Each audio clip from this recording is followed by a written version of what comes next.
हो के मायूस यूं ने शाम की तरह ढलते रहिए। जीवन एक भोर है, सूरज की तरह निकलते रहिए।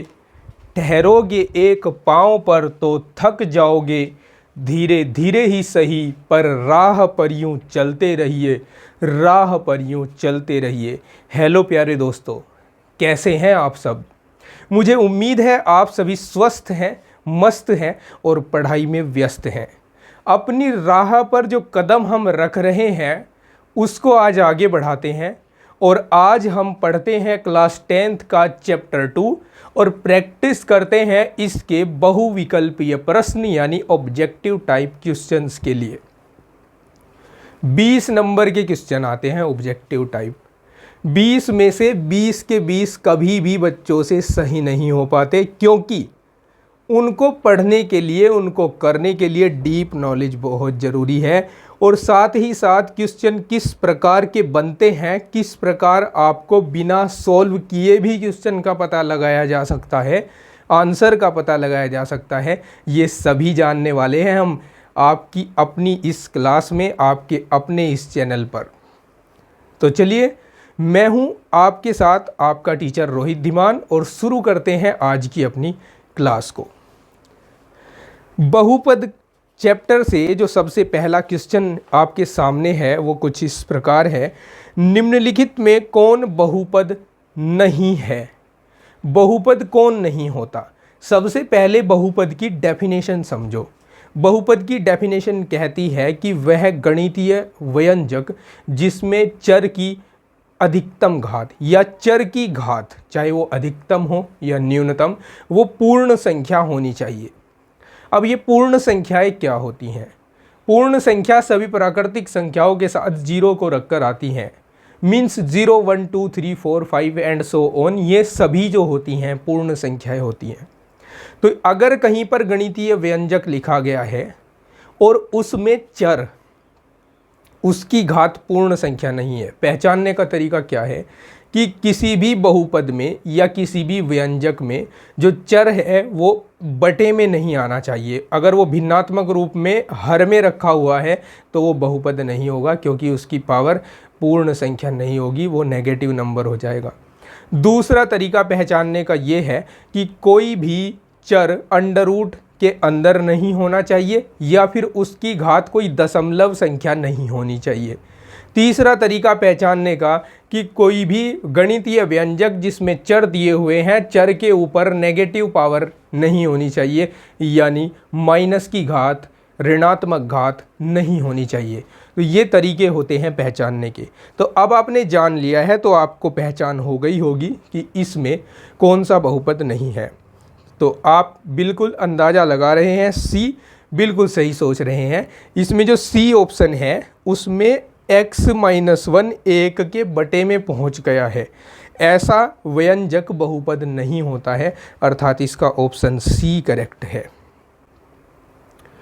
क्वेश्चन नंबर 2 देखिए। इसमें कहा गया है यदि बहुपद px का 1 0 4 है तो px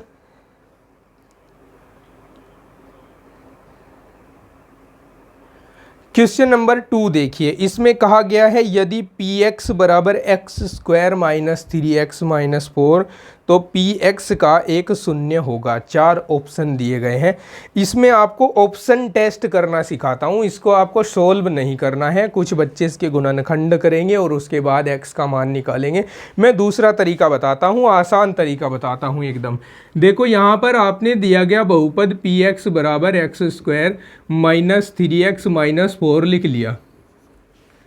पहला ऑप्शन आपको 2 दिया गया है, दूसरा ऑप्शन 4 दिया गया है, इसी प्रकार से अन्य ऑप्शन सी दिया गया है, ऑप्शन डी दिया गया है, जो कि क्रमशः क्या क्या है, जो कि 0 और 3 है। 0 और 3 हम ऑप्शन टेस्ट शुरू करते हैं। सबसे पहले हम ऑप्शन ए से स्टार्ट करते हैं और यहाँ पर 2 रखते हैं। जैसे हम यहाँ 2 रखेंगे तो देखेंगे यहाँ क्या बनेगा। 2 रखूँ तो यहाँ 2 दूनी 4 हो जाएंगे, -2 तिया 6 हो जाएंगे, -4 हो जाएगा और ये -6 ही रहेगा, जो कि 0 नहीं बना। शून्य होने के लिए 0 बनना चाहिए ना भैया। तो यहाँ इसको चेक करते हैं। इसमें हम 4 रखते हैं, 4 चौक 16 हो जाएगा, 4 तिया 12 हो जाएगा, -4 हो जाएगा। यहाँ 16, ये दोनों माइनस के हैं, ये भी 16 और आ गया 0। और 0 बन जाने पर हम कह देते हैं कि जिससे 0 बन रहा है भैया वो बहुपद का शून्यक है। तो हमारा ऑप्शन बी करेक्ट हो जाएगा। क्वेश्चन नंबर 3, नेक्स्ट क्वेश्चन देखिए। इसमें कहा गया है यदि बहुपद px का एक शून्य 4 हो तो px निम्नलिखित में से किससे अवश्य विभाजित होगा। देखिए समझाता हूँ आपको ये बात। देखो यहाँ पर x बराबर 4, px का शून्य हो गया, px का शून्य हो गया। कक्षा 9 में जब आप थे तो याद कीजिए, आप वहाँ पर ये पता लगाते थे कि दिया गया जो px है वो gx का गुणनखंड है अथवा नहीं है। और वहाँ पर क्या होता था, आप इसको लेफ्ट हैंड साइड में लाकर जो बनता था उससे इस px को भाग देते थे। ठीक है, तो यहाँ भी x बराबर 4 के लिए x माइनस 4 से इसको भाग दिया जाएगा। तो ये किससे अवश्य विभाजित हो जाएगा, x माइनस 4 से विभाजित हो जाएगा और इसका डी ऑप्शन करेक्ट हो जाएगा, x माइनस 4। समझ गए। 5वां क्वेश्चन,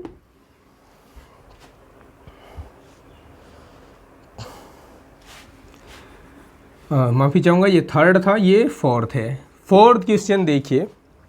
इसमें कहा गया है यदि किसी द्विघात बहुपद px equals to x square minus 2x plus 5 के शून्यक अल्फा बीटा हो तो अल्फा प्लस बीटा का मान होगा। देखिए आपको एक बहुपद दे दिया है जो दिया है px equals to x square minus 2x plus 5, ये बहुपद दिया हुआ है। अल्फा बीटा इसके शून्यक है, अल्फा प्लस बीटा का वैल्यू पूछा है, यानी शून्यकों का योग पूछा है। शून्यकों का योग होता है माइनस एक्स का गुणांक बटे एक्स स्क्वायर का गुणांक। तो माइनस यहाँ लगा देते हैं, बटे लगा लेते हैं, ऊपर एक्स का गुणांक आता है, नीचे एक्स स्क्वायर का गुणांक आता है। एक्स का गुणांक -2 है, एक्स स्क्वायर का गुणांक कुछ नज़र नहीं आ रहा है तो कुछ नज़र ना आए तो 1 रखना होता है। जहाँ कोई भी गुणांक न हो वहाँ पर गुणांक 1 होता है। ठीक है, अब ये माइनस से माइनस कैंसिल मान लो, और नीचे का 2 उसी प्रकार से निरर्थक है जिस तरह से कुत्ते की पूंछ होती है, जो न तो मच्छरों के डंक से उसे बचा सकती है और ना ही उसकी गुदा को ढक सकती है। तो यहाँ पर 2 आ जाएगा। इसको आप लिखो या ना लिखो, इससे कोई फ़र्क नहीं पड़ता। तो अब अपना ऑप्शन ढूंढ लीजिए। ऑप्शन बी हमें नज़र आ रहा है, इसमें ऑप्शन B2 ये सही हो जाएगा। नेक्स्ट क्वेश्चन देखते हैं। नेक्स्ट क्वेश्चन में फिर से एक शून्यक दिया गया है, हमें एक बहुपद दिया गया है, माफ़ी चाहूँगा शून्यक नहीं, एक बहुपद दिया गया है। और बहुपद है, देखिए बहुपद को पहले लिख लेते हैं इस क्वेश्चन नंबर 5 के लिए। बहुपद है px equals to 2x square plus 3x minus 4, और इसके शून्यक भी कहा है अल्फ़ा बीटा है। तो आपसे पूछा है कि बेटा अल्फ़ा इंटू बीटा बताओ कितना होगा, यानी शून्यकों का गुणनफल बताइए कितना होगा। तो शून्यकों का गुणनफल होता है अचर पद बटे एक्स स्क्वायर का गुणांक। अचर पद, अचर पद मतलब जिसके साथ कोई चर न हो, x y z इत्यादि न हो। तो ऐसा पद तो -4 है। कुछ बच्चे क्या करते हैं, यहाँ से केवल 4 को उठा लेते हैं, इसका चिन्ह जो माइनस वाला है वो छोड़ देते हैं। ऐसा कभी नहीं करना है। अगर माइनस चिन्ह किसी के भी साथ है तो उसे लेकर चलना ही होगा। ठीक है, तो माइनस चिन्ह यहाँ लगा दिया और बटे एक्स स्क्वायर का गुणांक इसको नीचे रख लिया। इसको याद रखने के लिए ऐसे भी याद रख सकते हैं कि जब भी अल्फ़ा गुणा बीटा याद करना हो तो सबसे लास्ट वाली संख्या बटे पहले पद वाली संख्या। ठीक है, इसको अगर आप डिवाइड करोगे तो बच्चा -2 मिलेगा। अब ऑप्शन ढूंढो, कौन सा ऑप्शन करेक्ट होगा। ऑप्शन सी करेक्ट होगा बच्चों, ऑप्शन सी। क्वेश्चन नंबर 6 देखिए, क्वेश्चन नंबर 6 पहले पढ़ते हैं।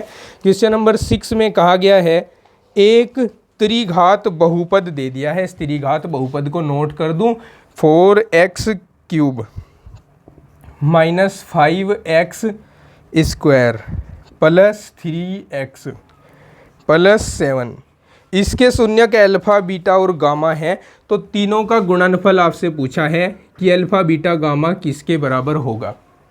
आपको बता दूं अल्फ़ा बीटा गामा ये होता है अचर पद बटे एक्स क्यूब का गुणांक। देखो अगर आपसे पूछेगा अल्फ़ा बीटा गामा तो सबसे लास्ट वाली संख्या बटे पहले वाली संख्या, और इस सबसे लास्ट वाली संख्या में माइनस प्लस माइनस, यहाँ माइनस आएगा, माइनस अचर पद बटे एक्स क्यूब का गुणांक। ठीक है, तो यहाँ -7/4 आ जाएगा कि नहीं आ जाएगा। सबके बारे में दो और होते हैं इसमें, उनके बारे में भी मैं आपको बताकर तब आगे बढ़ूंगा। फिलहाल के लिए अपना ऑप्शन इसमें ढूंढिए कि आपका कौन सा ऑप्शन सही हो रहा है। तो ऑप्शन ए इसमें करेक्ट हो रहा है, ऑप्शन ए।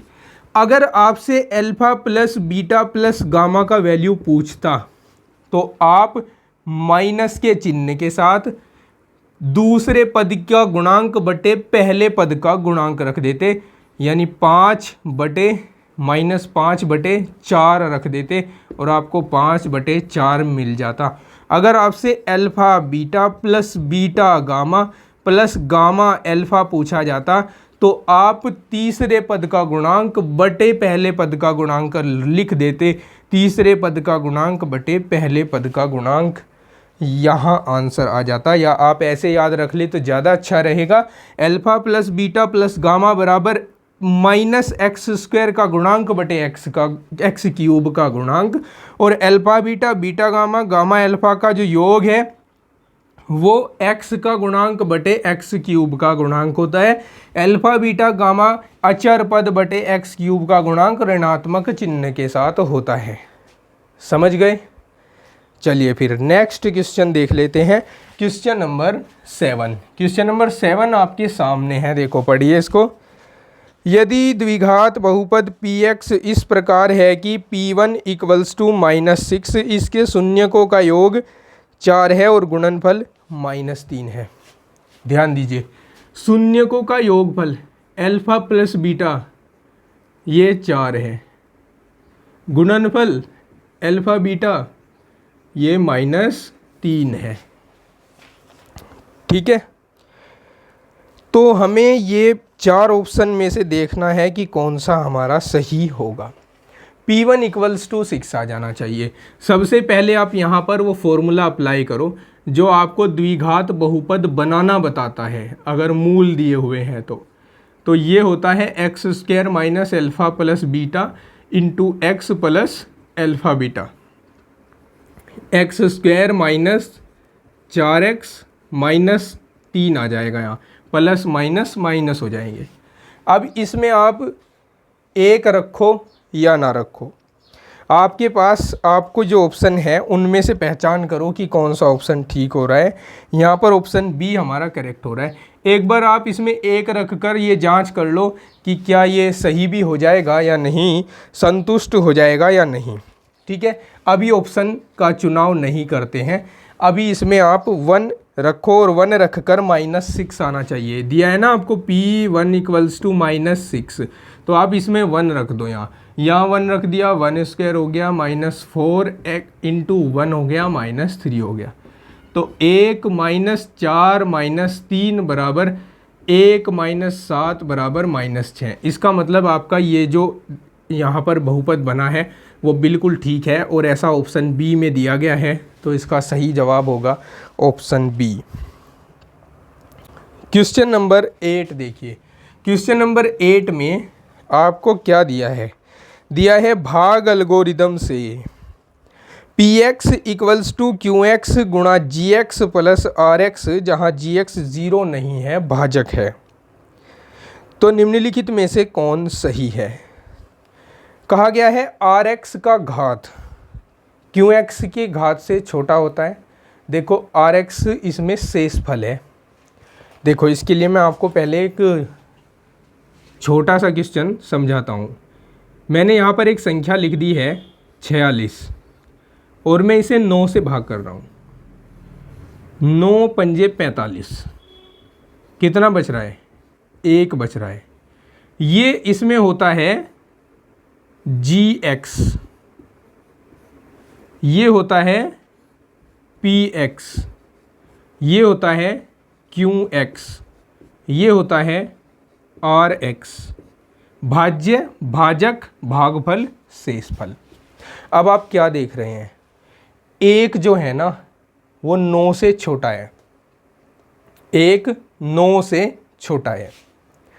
अब ये इसी क्वेश्चन में इसके साथ अगर तुलना करें तो 5 से भी छोटा हो रहा है, लेकिन किसी किसी क्वेश्चन में ये वाली संख्या बहुत बड़ी आने के बावजूद भी शेषफल छोटा आता है। तो इसका और इसका कंपैरिजन अगर हम करें तो ये तो बड़ा भी हो सकता है इससे, यानी QX जो है ना वो बड़ा भी हो सकता है RX से। और हमें इसके फर्स्ट ऑप्शन में, क्वेश्चन के फर्स्ट ऑप्शन में लेस देन दिया है, जो कि गलत है, इसे हम नहीं लगा सकते। दूसरे में दिया है RX का घात GX से छोटा होगा।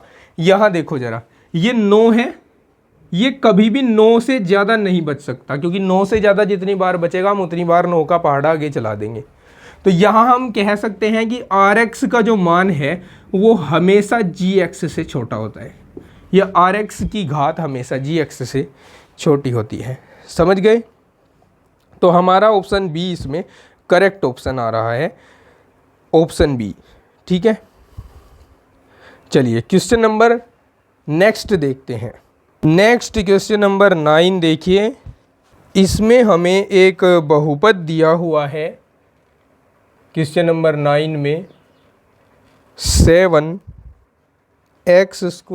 - 5x + 1, और नीचे इसके बारे में पूछा गया है ऑप्शन फर्स्ट में कि अल्फ़ा प्लस बीटा बताओ, और सेकंड में पूछा गया है कि अल्फ़ा इंटू बीटा बताओ।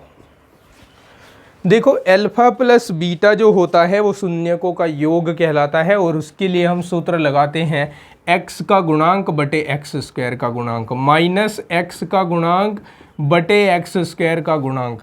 माइनस से माइनस को कैंसिल आउट कर दो तो 5/7 आ जाए। और अल्फ़ा बीटा यानी अचर पद, अचर पद इसमें 1 है और बटे x² का गुणांक। तो ये इसका आंसर होगा। बड़ा आसान सा क्वेश्चन आपसे ये पूछा गया है।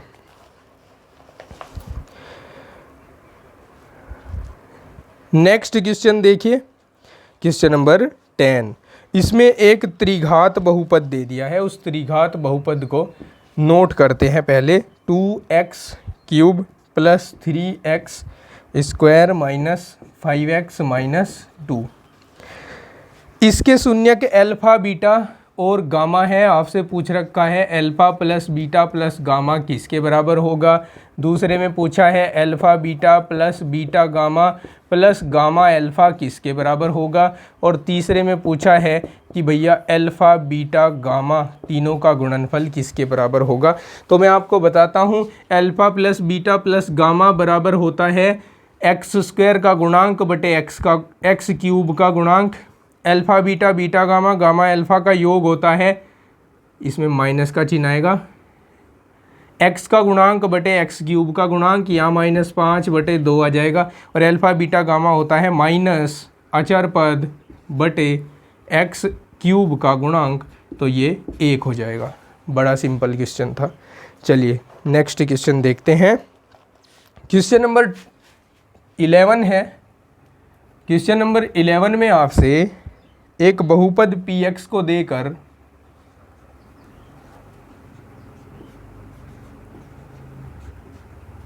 कहा है कि इसका शून्यक 6 और -2 है। शून्यक 6 व -2 है। तो कहा है कि इस b और c जो इसमें अचर राशियां हैं इनके वैल्यू बताइए कितने होंगे।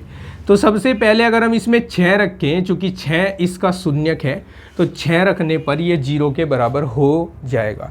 तो हम यहाँ पर 6 रख देते हैं। 6 का वर्ग हो गया प्लस 6 गुणा b हो गया प्लस c, और ये बराबर 0 हो जाएगा। ये 6 का वर्ग 36 बनेगा, तो इसको लिख दिया 36 प्लस 6b प्लस c बराबर 0। ये समीकरण 1 बन गया। और अब की बार इसमें -2 को रखे तब भी ये 0 बनेगा, क्योंकि -2 इसका एक शून्यक है। तो -2 को रखने पर यहाँ 4 बनेगा -2b बनेगा और प्लस c बराबर 0। ये समीकरण 2 हो गई। हम दोनों समीकरणों में देखते हैं कि c के गुणांक बराबर हैं, तो हम इन्हें घटा दे रहे हैं, ये कट गया। अब ये समीकरणें कैसे सोल्व होती हैं इसके लिए आपको मैं पढ़ाऊँगा 3rd चैप्टर में। आप फिलहाल बस ये देख लीजिए कि c के गुणांक बराबर हैं, इसलिए हम इन्हें घटा रहे हैं। घटाने पर c कैंसिल आउट हो गया। 36 में से 4 घटकर 32 आ गया और 6 और 2 8 हो गए। प्लस के 8b आ गया बराबर 0 हो गया। 8b बराबर -32 आ जाएगा और b का वैल्यू 8 चौक 32 -4 आ जाएगा। ठीक है, तो b बराबर आया -4। b का ये वैल्यू आप इस समीकरण में रख दो या इसमें रख दो, दोनों में से किसी में भी रख दो। यहाँ रख देते हैं 4 - 2 गुणा -4 प्लस c बराबर 0। 4 माइनस माइनस प्लस हो जाएगा, 8 हो जाएगा यहाँ पर, प्लस c बराबर 0। c का मान आ जाएगा -12। ठीक है, तो हमारे पास दोनों वैल्यू आ गए हैं -4 और -12। यही दोनों वैल्यू हमें इसमें पूछे गए थे। नेक्स्ट क्वेश्चन नंबर 12 देखिए। इसमें कहा गया है यदि किसी द्विघात बहुपद px के शून्यक अल्फा बीटा हों, जबकि 12 क्वेश्चन में अल्फा प्लस बीटा आपको दिया गया है -3 और अल्फा बीटा दिया गया है 5 के बराबर, तो कहा है बताओ px बराबर कितना होगा। तो हम यहाँ सूत्र प्रयोग कर दे, x² minus alpha plus beta into x minus alpha beta. x² minus यहाँ -3 रख देते हैं इंटू एक्स माइनस 5, तो ये हो जाएगा x² प्लस 3x माइनस 5। ठीक है, ये इसका आंसर हो जाएगा प्यारे दोस्तों। नेक्स्ट क्वेश्चन 13 देखते हैं। क्वेश्चन 13 में आपसे कहा गया है, देखिए नोट कर लेते हैं। एक बहुपद दिया हुआ है x² plus a plus 1 into x plus b। इसके शून्यक दिए गए हैं 2 और -3, तो a और b का वैल्यू पूछा गया है। ठीक इसी तरह जिस तरह अभी मैंने इससे पिछला क्वेश्चन आपको कराया था, उसी तरह से उसी कॉन्सेप्ट पर बेस्ड है। अगर मैं इसमें x के स्थान पर 2 रख दूं तो ये पूरा 0 बन जाएगा, क्योंकि 2 इसका शून्यक है और शून्यक अगर किसी बहुपद में रख दिया जाए तो बहुपद का मान 0 बना देता है। तो यहाँ 2 रखें तो 2 का वर्ग बनेगा 4 प्लस a प्लस 1, यहाँ 2 रखेंगे प्लस b बराबर 0। 4 प्लस इस 2 की गुणा a के साथ करेंगे 2a, 2 की गुणा 1 के साथ करेंगे 2 प्लस b बराबर 0। या फिर मैं इसको लिख सकता हूँ 2a प्लस b प्लस 4 और 2 दोनों जुड़ेंगे 6 हो जाएंगे बराबर 0। समीकरण 1 बनेगा। अब इसमें -3 रख दो और 0 के बराबर रख दो। -3 का वर्ग 9 बनेगा plus a plus 1 into -3 plus b बराबर 0। 9 -3a -3 प्लस b बराबर 0। या फिर इसको लिख सकते हैं -3a प्लस b, या 9 में से 3 घटेंगे 6 आ जाएगा बराबर 0। इसको समीकरण 2 कह दिया। समीकरण 2 के नीचे ही समीकरण 1 को लाकर रख लेता हूँ। तो यहाँ 2a, यहाँ देखिए इसको -3a प्लस b प्लस 6 बराबर 0, ये बनी थी हमारी समीकरण 2। इसके नीचे हम समीकरण 1 को लाकर रख रहे हैं जो है 2a प्लस b प्लस 6 बराबर 0। ठीक है, ये समीकरण 1 हो गई हमारी। अब हम देख रहे हैं b के गुणांक बराबर हैं, इसलिए इसको घटा दीजिए। घटाने पर हम पाएंगे कि b तो कैंसिल हो गया, 3 और 2 5a हो गए और ये भी कैंसिल हो गया, यहाँ 0 बच गया बराबर 0। तो a का वैल्यू तो 0 आ गया। क्या a का वैल्यू 0 किसी ऑप्शन में हमें नज़र आ रहा है? हाँ जी है, डी ऑप्शन में है। लेकिन उससे पहले हम इसका b का वैल्यू भी फाइंड कर लेते हैं। उसके लिए हमें a का मान यहाँ रख देना है। तो यहाँ हो जाएगा 0 plus b minus 6 plus 6 equals to 0। B का वैल्यू -6 आ जाएगा। तो ए का वैल्यू 0 और बी का वैल्यू -6 किस ऑप्शन में है? ये ऑप्शन डी में है, तो ऑप्शन डी इसका करेक्ट ऑप्शन होगा। क्वेश्चन 14 देखते हैं। क्वेश्चन 14 में एक बहुपद हमें दे दिया है और इसका शून्य दूसरे का व्युत्क्रम कहा है, तो के का मान पूछा है कितना होगा। देखो सबसे पहले इस क्वेश्चन 14 में हम इस बहुपद को लिख लेते हैं f(x) = k² + 4 × x² + 13x + 4k। इसका एक शून्यक दूसरे का व्युत्क्रम है। अगर अल्फ़ा बीटा इसके शून्यक हुए ना, तो अल्फ़ा बराबर है 1/बीटा। ठीक है, तो k का मान आपसे पूछा है। देखो अगर मैं इनका गुणनफल ज्ञात करूं, यानी अल्फ़ा × बीटा ज्ञात करूं, तो दो शून्यकों का गुणनफल होता है अचर पद बटे x² का गुणांक। तो अचर पद होगा 4k, x² का गुणांक होगा k² + 4। अब यहाँ अल्फ़ा के स्थान पर 1/बीटा रख देना है। 1/बीटा × बीटा = 4k / k² + 4। बीटा से बीटा कैंसल, इसकी गुणा यहाँ कर दो, तो k² + 4 = 4k हो जाएगा। इस 4k को लेफ्ट हैंड साइड में लाऊं, तो ये k² - 4k + 4 हो जाएगा = 0। अब यहाँ देखो ये k² - 2 × 2k लिख दूँ, 2 × 2k लिख दिया और +2 का स्क्वायर लिख दिया। क्या अब ये a² - 2ab + b का स्क्वायर नहीं है? तो ये k - 2 का होल स्क्वायर बराबर 0 हो गया, यानी k - 2 = 0 हो गया और k का वैल्यू 2 आ गया प्यारे दोस्तों। अब k का वैल्यू 2 हमारे किस ऑप्शन में दिया हुआ है? k का वैल्यू 2 हमारे ए ऑप्शन में दिया गया है। ऑप्शन ए इसका करेक्ट ऑप्शन हो जाएगा। क्वेश्चन 15 देखिए, इसमें कहा गया है अल्फ़ा बीटा बहुपद f(x) = x² - px + 1 - c के शून्यक इस प्रकार हैं कि अल्फ़ा +1 बीटा +1 = 0, तो c का मान ज्ञात कीजिए। सबसे पहले आप बहुपद देखो, इस 15 नंबर क्वेश्चन में क्या दिया गया है। देखो f(x) = x² - p × x + 1 - c, ये दिया गया है। ठीक है, आप क्या काम करो, आप इस p की गुणा कराओ अंदर, ताकि ये व्यापक रूप का समीकरण बन सके। अभी ये व्यापक रूप का नहीं है। इसको px - p लिख दो, इस p की गुणा यहाँ भी और यहाँ भी दोनों जगह कराई, -c लिख दो।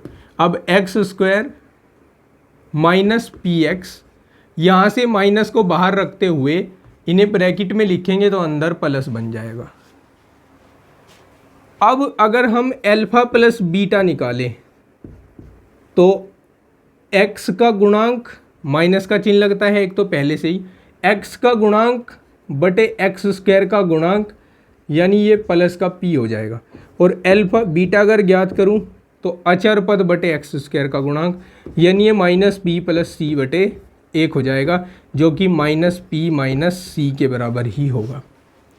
अब इसने कहा है कि अल्फ़ा +1 × बीटा +1 = 0 है। अल्फ़ा +1 × बीटा +1 = 0 है। गुणा करा दो इनकी, alpha beta + alpha + beta +1 = 0। Alpha beta की जगह पर क्या रखोगे आप? अल्फ़ा बीटा की जगह पर -p - c रखोगे। अल्फ़ा + बीटा के स्थान पर क्या रखोगे?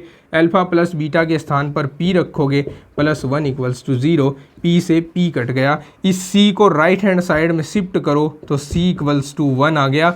और c = 1 हमारे किस ऑप्शन में दिया गया है प्यारे बच्चों? c = 1 दिया गया है ऑप्शन ए में, तो इसका ऑप्शन ए करेक्ट ऑप्शन होगा। समझ गए?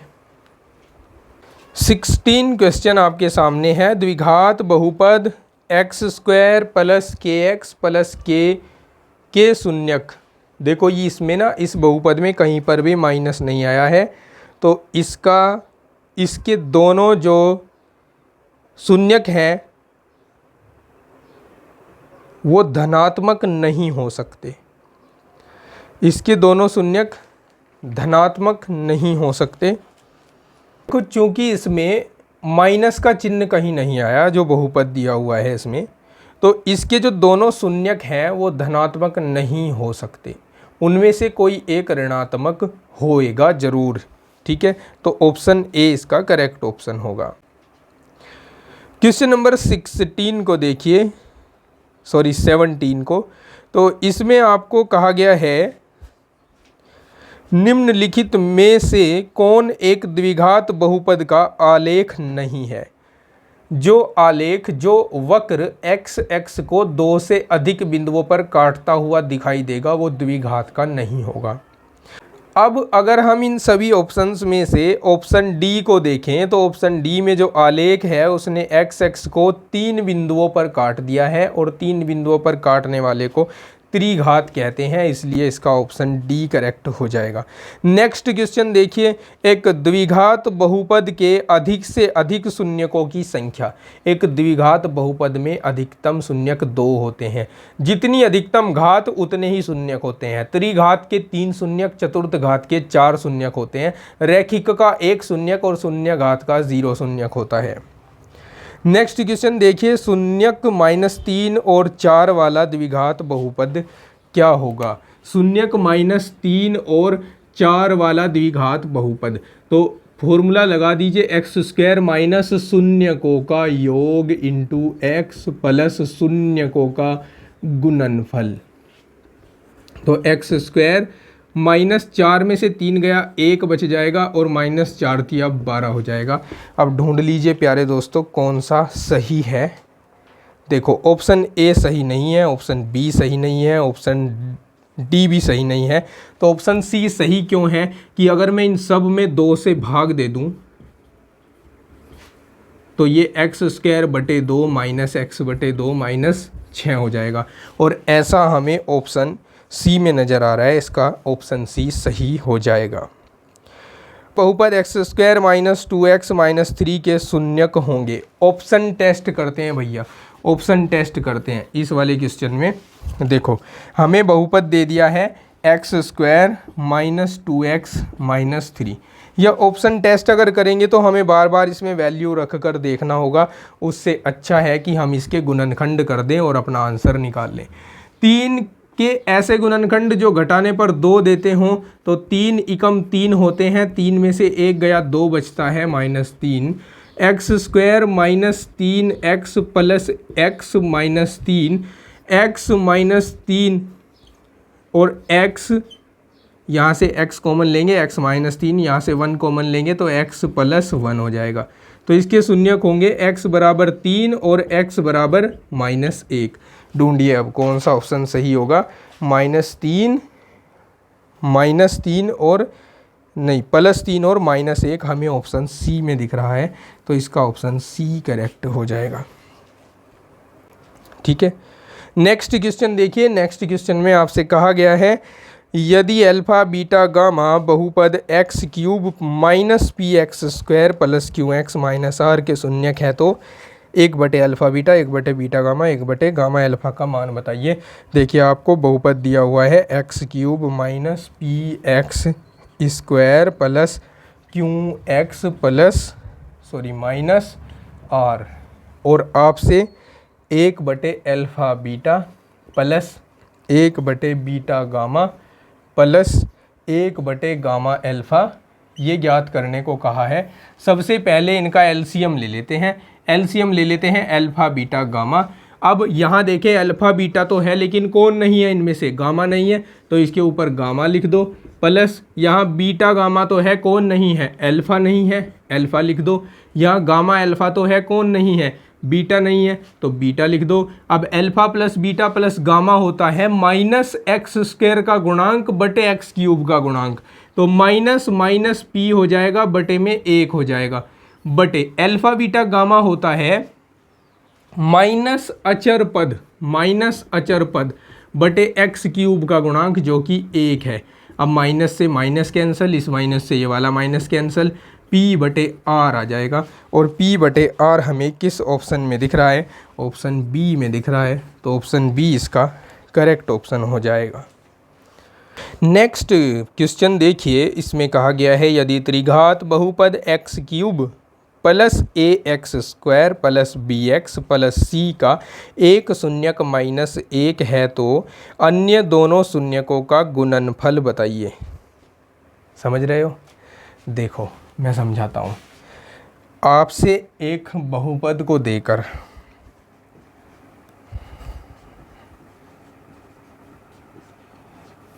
इसका शून्यक माइनस 1 कह दिया है, इसका एक शून्यक माइनस 1 कह दिया है, तो कहा है कि भैया निम्न में से इन दोनों शून्यकों का गुणनफल क्या होगा। मान लो इसके शून्यक अल्फ़ा, बीटा और गामा है, तब आपको इस अल्फ़ा का मान दे दिया है माइनस का 1।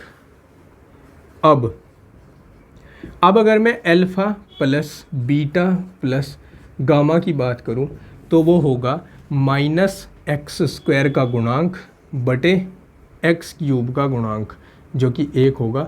इसकी अगर मुझे ज़रूरत पड़ी तो काम में ले लूँगा, समीकरण 1 मान लेता हूँ। Alpha beta, beta gamma, gamma alpha, ये होता है भैया x का गुणांक बटे एक्स क्यूब का गुणांक, तो b बटे 1 हो जाएगा जो कि b के ही बराबर आएगा। ठीक है, इसमें अल्फ़ा की जगह पर माइनस 1 रख देते हैं, माइनस 1 बीटा हो जाएगा गुणा beta plus beta gamma plus gamma गुणा माइनस 1 बराबर b। ये minus beta plus beta gamma minus gamma बराबर b हो जाएगा। यहाँ भी अल्फ़ा का मान माइनस 1 रख दो, प्लस बीटा प्लस गामा बराबर माइनस a। अब इस 1 को उधर ले जाओ तो हम यहाँ रख सकते हैं, इसे समीकरण 1 हटा देता हूँ। बीटा प्लस गामा बराबर हो जाएगा 1 माइनस a। देखो ये 1 उधर ले जाकर प्लस का बना दिया मैंने और माइनस a अपने स्थान पर एज इट इज रहा। ठीक है, अब ये दोनों माइनस के हैं, इनमें से माइनस का चिन्ह कॉमन लेकर क्या मैं इनको ऐसे लिख लूँ, beta plus gamma plus beta gamma बराबर b हो जाएगा। इस बीटा प्लस गामा के स्थान पर क्या 1 माइनस ए नहीं रख सकते? 1 माइनस ए प्लस बीटा गामा बराबर b। अब इस 1 माइनस ए को चिन्ह सहित उधर ले जाओ तो ये चिन्ह प्लस का बन जाएगा, बीटा गामा बराबर b प्लस 1 माइनस ए, या इसको हम ऐसे भी तो लिख सकते हैं, बीटा गामा बराबर माइनस ए प्लस बी प्लस 1। ठीक है, ऑप्शन में हमें कहीं ऐसा दिखाई दे रहा है जिसमें b के साथ प्लस हो, a के साथ माइनस हो, 1 के साथ प्लस हो, तो ऐसा हमें ऑप्शन ए में नज़र आ रहा है जिसको b माइनस ए प्लस 1 लिखा गया है, तो इसका ऑप्शन ए सही होगा। हमें ये पूछा था दोस्तों कि एक शून्यक तो माइनस 1 है, बाकी जो 2 शून्यक बच गए उनका गुणनफल कितना होगा, तो हमने उनका गुणनफल निकाल लिया है जो कि ए आया है। उम्मीद है क्वेश्चन आपने ढंग से समझे होंगे। इन सभी क्वेश्चन को वीडियो पॉज कर करके अपनी नोटबुक में नोट कर लीजिएगा, क्योंकि जो भी प्रश्न मैं पढ़ा रहा हूँ सब चुनिंदा प्रश्न हैं और सब बोर्ड के लिए इम्पोर्टेंट है। आज की वीडियो में इतना ही। इस चैप्टर के और क्वेश्चंस भी बचे हुए हैं जिनको हम वीडियो के सेकंड पार्ट में सॉल्व करेंगे, और सेकंड पार्ट बहुत जल्द आपको मिलने वाला है। पढ़ने में आपको खूब मज़ा आने वाला है, क्योंकि हर प्रकार के बोर्ड एग्जाम से संबंधित इम्पोर्टेंट क्वेश्चन मैं आपको कराऊंगा। अगर आप चैनल को अभी तक सब्सक्राइब नहीं किए हो तो सब्सक्राइब कर लीजिए और वीडियो को अपने दोस्तों के साथ शेयर कर दिया करें। मिलते हैं नेक्स्ट वीडियो में, तब तक के लिए अपना ख्याल रखिए। Take care, bye bye, have a nice day.